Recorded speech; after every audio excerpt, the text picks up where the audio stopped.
फार नाही, फक्त 6 महिने झाले. देशात लोकसभेच्या निवडणुका होत्या.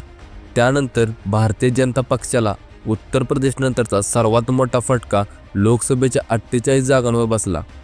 NDAच्या 17 जागा कमी झाल्या होत्या आणि भाजपला फक्त 9 जागा मिळाल्या होत्या. पण आता 7 महिन्यांनी भाजपने महाराष्ट्राचा इतिहास लिहिला आहे. 7 महिन्यात असे कोणते बदल झाले हे जाणून घेण्यासाठी यामागे फक्त 5 मोठी कारणे आहेत. होय, तीच 5 कारणे ज्यासाठी तुम्ही या व्हिडिओवरती क्लिक केला आहे. तुम्हाला समजेल, पण त्याआधी मी तुम्हाला सांगेन की महाराष्ट्राच्या विविध भागात हा चमत्कार कसा घडला ते बघा. जर आपण एकट्या भाजपबद्दल बोललो तर त्यांनी राज्यात 149 जागांवर निवडणूक लढवली होती. त्यापैकी 132 जागा जिंकल्या होत्या, म्हणजेच स्ट्राईक रेट 89चा होता. या निकालानंतर सगळ्यांना जाणून घ्यायचे आहे की या 5 महिन्यात महायुतीने असे काय बंपर कमबॅक केला. लाडकी बहीण योजना, ओबीसी मताचे एकत्रीकरण आणि RSSची मदत यासारखे घटक. 1990मध्ये बाळासाहेब ठाकरेंच्या शिवसेनेसोबत लहान भाऊ म्हणून 42 जागा जिंकणारा हा भाजप एकटाच बहुमताच्या जवळ आला होता. तर बाळासाहेबांचा मुलगा उद्धव ठाकरे यांची शिवसेना केवळ 20 जागांवर घसरली होती. महिनाभरापूर्वी झालेल्या लोकसभा निवडणुकी याचा अजिबात अंदाज बांधता आला नसता, कारण महाराष्ट्राच्या लोकसभा निवडणुकीचे रूपांतर विधानसभा निवडणुकीत केलं तर काँग्रेसने 63 जागा जिंकल्या होत्या, त्या आता 16 जागांवर आल्या आहेत. यानुसार वेगवेगळ्या राजकीय तज्ज्ञांची मते गोळा केली तर भाजपच्या 79 वरून 132 जागा वाढल्या आहेत. जर मी विस्तृतपणे बोललो तर मुंबई शहर आणि मुंबई उपनगरात एकूण 39 जागा आहेत. देशाची राजधानी, हिंदुत्व आणि मराठी अस्तित्वाचे राजकारण करणाऱ्या शिवसेनेने या निवडणुकीत 15 जागांवर विजय मिळवला, तर अजित पवारांच्या राष्ट्रवादी एका जागेवर विजय मिळवला. अजित पवार यांच्या राष्ट्रवादीला बाबा सिद्दीकी यांची जागा मिळेल अशी आशा आहे. मात्र जिशान सिद्दीकी याचा पराभव झाला असून त्यात एकूण 11 जिल्हे आणि 62 विधानसभा जागा आहेत. आणि नितीन गडकरी हा संघाचा बालेकिल्ला. देवेंद्र फडणवीस, सुधीर मुनगंटीवार सारखे भाजपचे ज्येष्ठ नेते येथून येतात. या निवडणुकीत भाजपने एकतर्फी दाखवला आणि 39 त्यांच्या नावावर, तर 4 जागांवर शिवसेनेने तर 6 जागांवर राष्ट्रवादीने विजय मिळवला. या भागात ठाणे, पालघर, रायगड, रत्नागिरी आणि सिंधुदुर्ग जिल्ह्यात एकूण 39 जागा आहेत.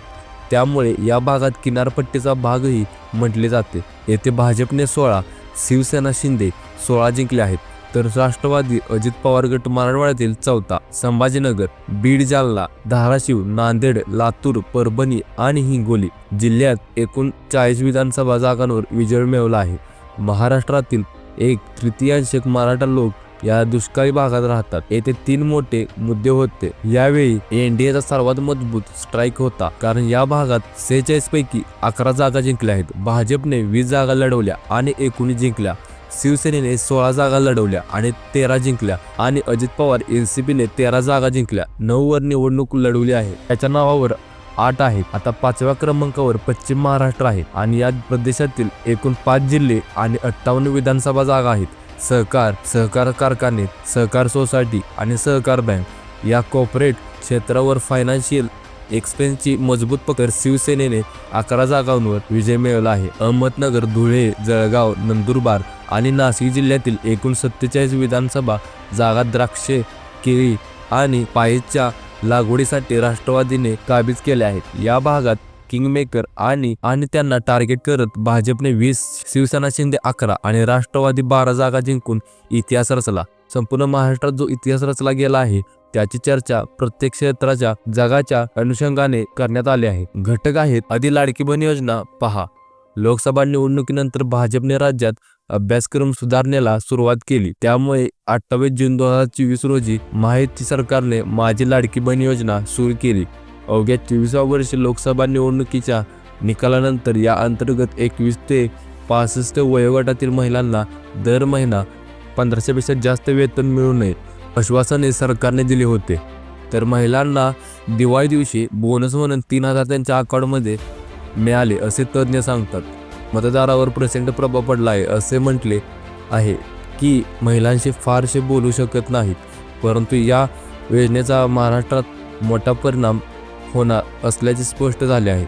याचा परिणाम म्हणजे यावेळी महिलांच्या मताची टक्केवारी वाढली आणि याच्याशी थेट संबंध आहे. तर चॅनलवर नवीन असाल तर चॅनलला सबस्क्राईब करायला विसरू नका. भेटूया पुढच्या व्हिडिओमध्ये. धन्यवाद.